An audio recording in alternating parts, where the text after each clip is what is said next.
Bom, doutor João, eu acho que a gente pode iniciar, né, em respeito a quem já está aqui.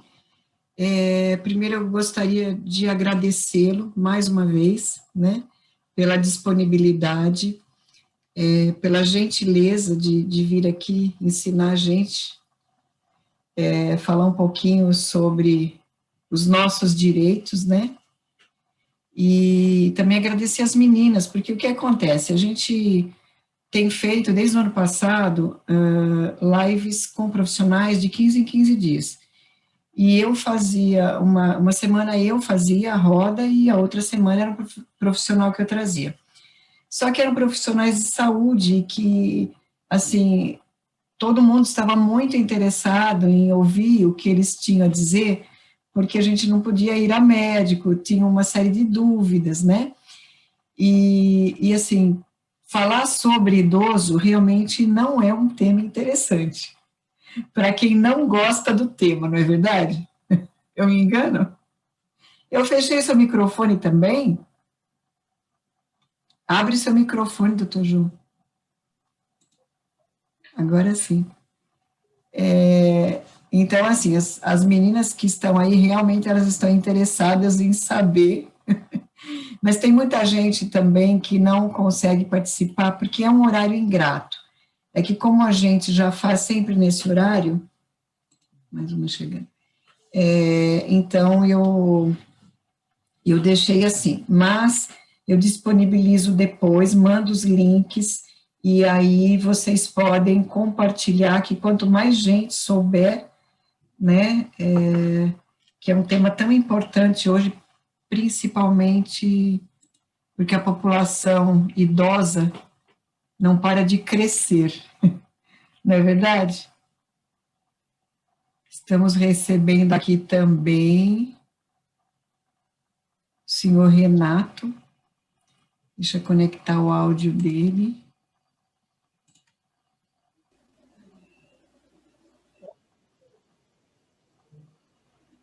Vera, fecha seu microfone, por favor. Senhor Renato, me ouve?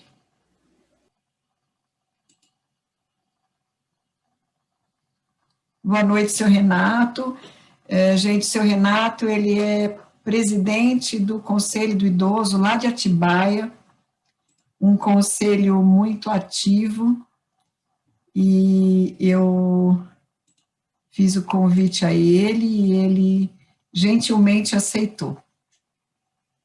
Me ouve, senhor Renato?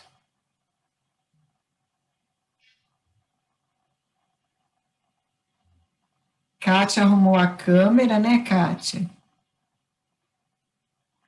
Ok. Gente, eu vou apresentar, tá, o doutor João. Eu achei por bem trazê-lo, já faz muito tempo que eu estou tentando trazer uma pessoa capacitada para falar sobre o tema, porque é muito importante, né, que vocês saibam dos direitos, saibam do que existe, né, em prol da terceira idade. E o doutor João, ele só um minuto que eu estou achando aqui o currículo que você me mandou, tá? Aqui.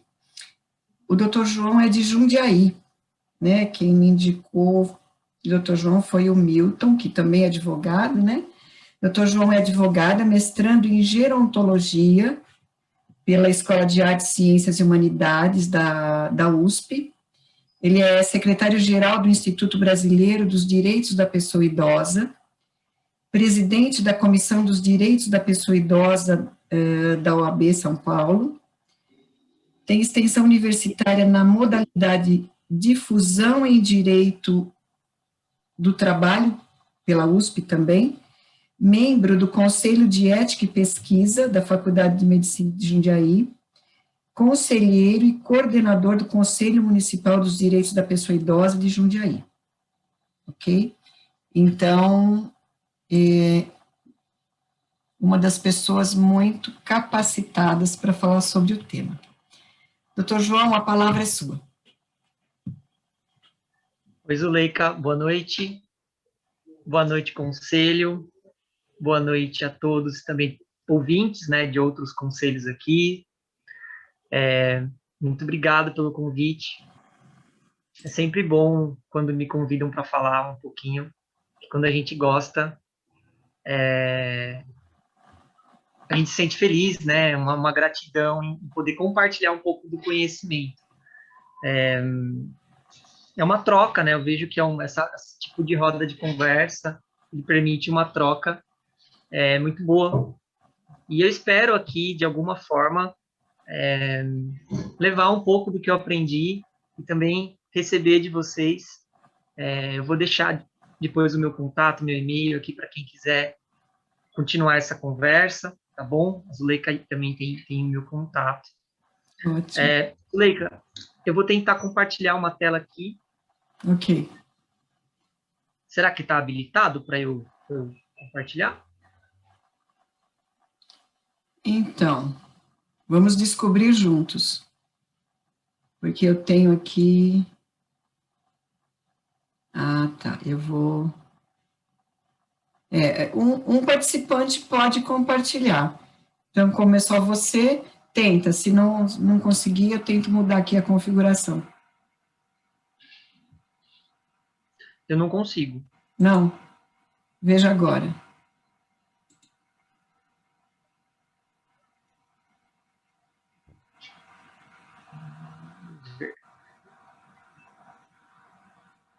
Uhum. Vocês estão vendo a tela? Sim. Legal. Bom, gente, na verdade isso aqui é só um guia, tá? Eu vou até um ponto aqui dos slides e depois eu tiro de novo o compartilhamento. Bom, aqui eu inicio com uma imagem. Vocês estão me ouvindo bem? Só para... Sim. Tá. Essa imagem, ela foi um dos últimos quadros feitos por Van Gogh. E esse quadro ele possui assim uma simbologia muito grande, né, para quem estuda envelhecimento. Ele traz um símbolo de tristeza, né? Pelo menos assim a minha percepção é essa. Então a gente vê uma pessoa aí idosa, né, de idade já avançada, curvada para frente, né, com as mãos na frente do rosto. Não dá para ver a expressão do rosto, mas a gente sente que pelas cores também, né, não são cores vivas, né, uma cor neutra, um azul, um marrom. Então, falei que estava fria. Fecha o microfone, gente, por favor. Desculpa, doutor João. Imagina, eu até pensei que era você aqui. Também fiquem à vontade se quiserem fazer algum questionamento, tá, Zuleika? Eu não consigo ver o chat aqui, mas aí se tiver alguma coisa, você me passa, por favor. Ok.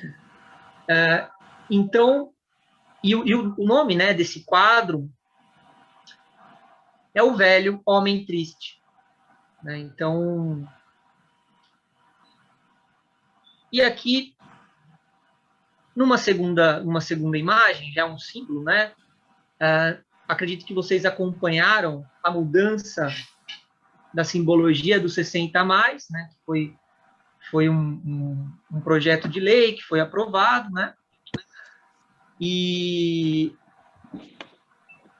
em alguns municípios, inclusive, né, já utiliza-se esse símbolo como referência à pessoa idosa. Então, a gente consegue ver esses símbolos em mercados, consegue ver esses símbolos em farmácia, em bancos, né? Então, vai depender também de cada município como eles regulamentam isso.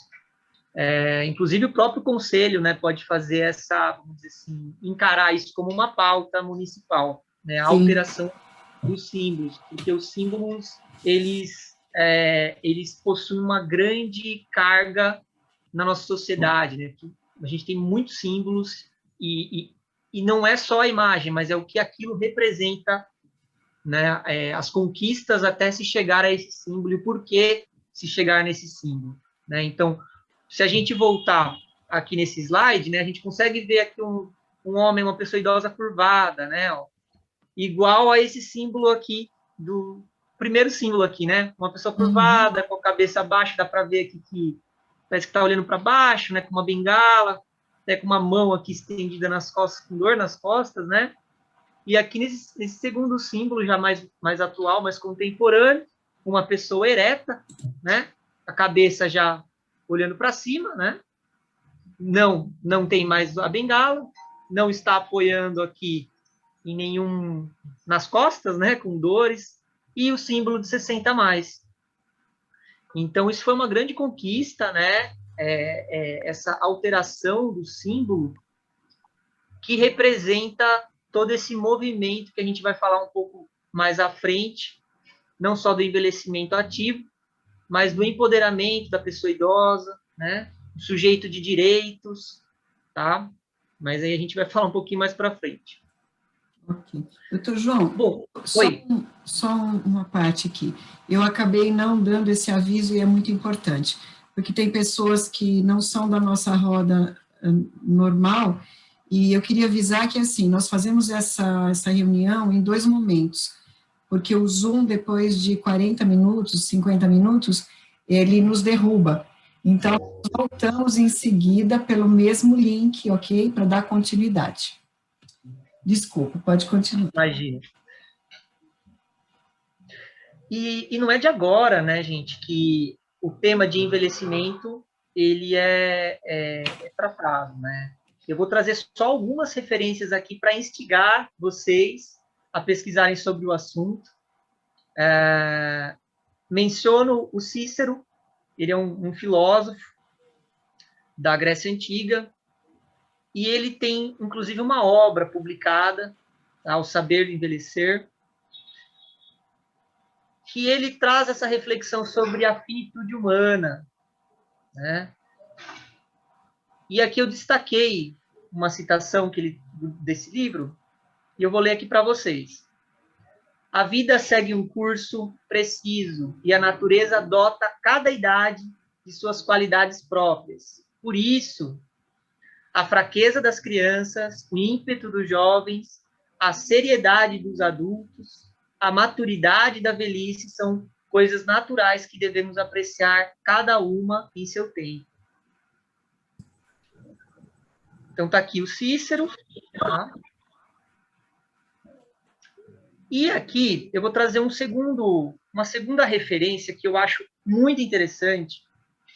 Alguém aqui conhece o mito do rei Gilgamesh? Já ouviu falar? O rei Gilgamesh é uma literatura, né, antiga. Ele remonta mais ou menos a 2000 anos antes de Cristo. Alguns falam, inclusive, que foi a primeira escrita que a humanidade até hoje encontrou, né, a mais antiga. A escrita, né, que está aqui, que a gente consegue ver na segunda imagem, é um conto, né? Então é o registro, alguns defendem, né, que é o registro mais antigo que a humanidade tem. E o que fala esse conto? Fala sobre a finitude humana, fala sobre velhice, envelhecimento. Eu vou só trazer aqui o resumo para vocês, porque eu também não quero me aprofundar muito, porque é muito interessante vocês pesquisarem esse conto. Esse rei ele era conhecido por ter uma força muito grande, ele vencia todos os inimigos, né? Ele detinha muito poder. E em um determinado momento, ele presencia a morte do seu amigo, que é esse aqui que está na primeira foto. E ele vivenciando a morte do amigo dele, que era muito próximo, ele não aceitou a finitude humana. Então, desta forma, ele começa uma jornada, como se fosse uma odisseia, né? Então, no conto, ele passa por diversos territórios, por diversos lugares assim sombrios, né? Monstros, criaturas. E ele chega até no momento em alguns deuses assim da morte e ele não consegue vencer esses obstáculos. E ele resolve retornar para o seu reinado, né, para a sua comunidade, aceitando a finitude humana. tá? Então, eu gosto de trazer esse conto para mostrar, né, não só esse lado da mitologia que eu acho fantástica, mas como a finitude humana, ela vem sendo, ela sempre foi e acredito que será um objeto de estudo e reflexão, né? E quando a gente fala de direitos da pessoa idosa, a gente está falando sobre envelhecimento também. A gente não está falando só de direitos, a gente está falando de todo o processo de envelhecimento, né? Que a gente vai falar um pouquinho mais para frente numa outra imagem. Essa daqui. Essa é uma imagem, aqui está a referência para vocês, tá? Eu gostaria que vocês olhassem com bastante atenção nessa imagem, com os detalhes, né? Ela traz muitas referências, né, de estudo da gerontologia. Inclusive, a gente teve um aprofundamento na própria aulas de mestrado, né, da gerontologia, utilizado esse texto, esses artigos como referência. Vocês podem notar que nós temos os degraus aqui, né, onde as mulheres estão em cima, e cada degrau parece que representa uma fase da vida dessa pessoa. E essas fases, elas possuem algumas características, né, bem específicas. Então, a gente consegue ver uma criança ali brincando, né? Primeiro, uma criança descobrindo, né, o mundo, né, aquela fase de curiosidade. Depois, a gente vê uma criança já brincando, né? Depois, já dançando ali, né, fazendo uma referência já a jovem, né, talvez, adulta. E aí, é interessante porque parece ser um declínio, né? Parece que nessa época acreditava-se que o envelhecimento era isso, né? Então, parece que é um gráfico que vai, sobe, e depois ele começa a descer, né? E termina ali, parece que até parecido com a criança, né? Ali, ó, meio, né, pequeno, né? Parece que meio miúdo. Eu gosto dessa imagem, né? E até fiquei muito... me marcou muito nessa aula, porque ela mostra as fases da velhice, né? E alguns paradigmas que a gerontologia e o envelhecimento enfrenta atualmente, que são os dogmas, que eu gostaria de falar mais um pouquinho antes de entrar na parte de direitos com vocês. Eu vou comentar agora, deixa eu ver.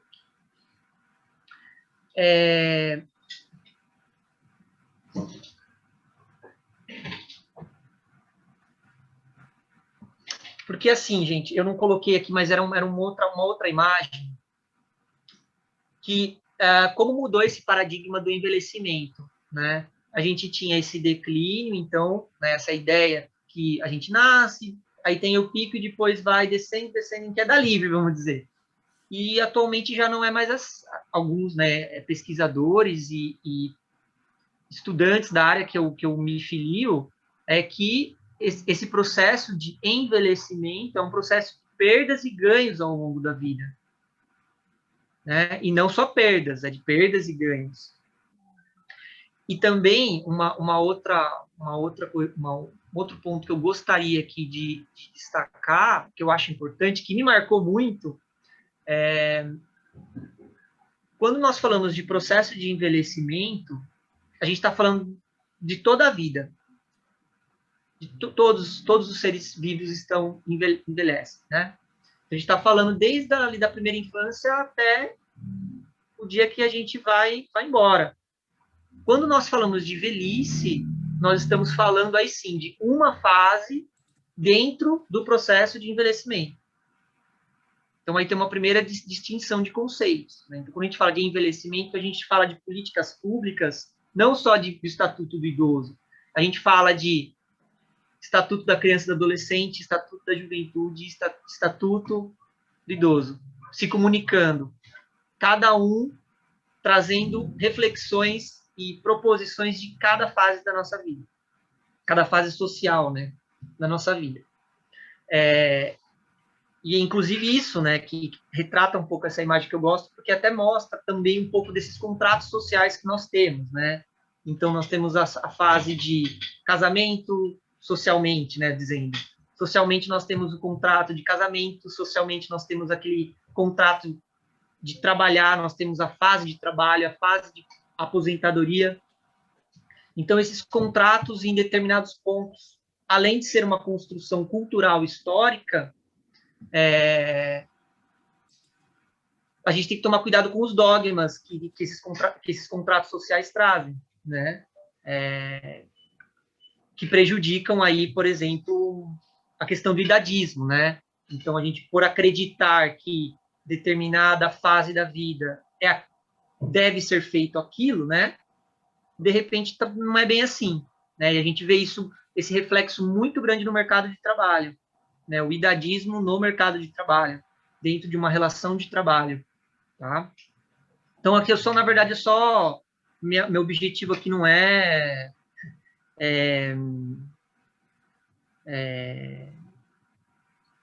só trazer as reflexões, tá, gente?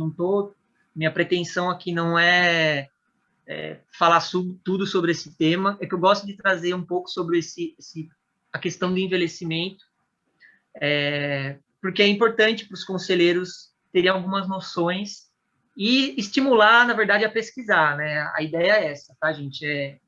Então, aqui eu não tenho nenhum objetivo de falar tudo sobre esse tema, é só para instigar mesmo a curiosidade de vocês, tá?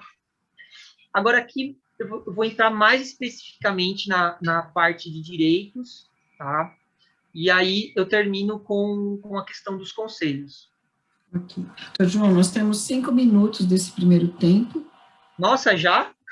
Já passa rápido, né? Caramba! Só para avisar que a gente volta pelo mesmo link, tá?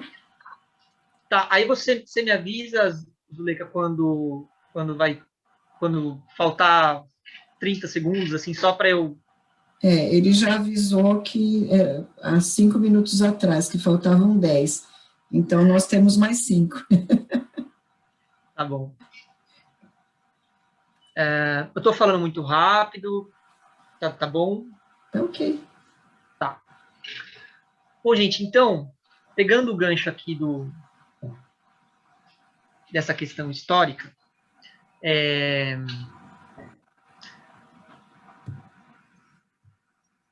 o direito ele também tem essa carga histórica, né? Ele acaba sendo, em determinado ponto, um reflexo do que acontece na sociedade, né?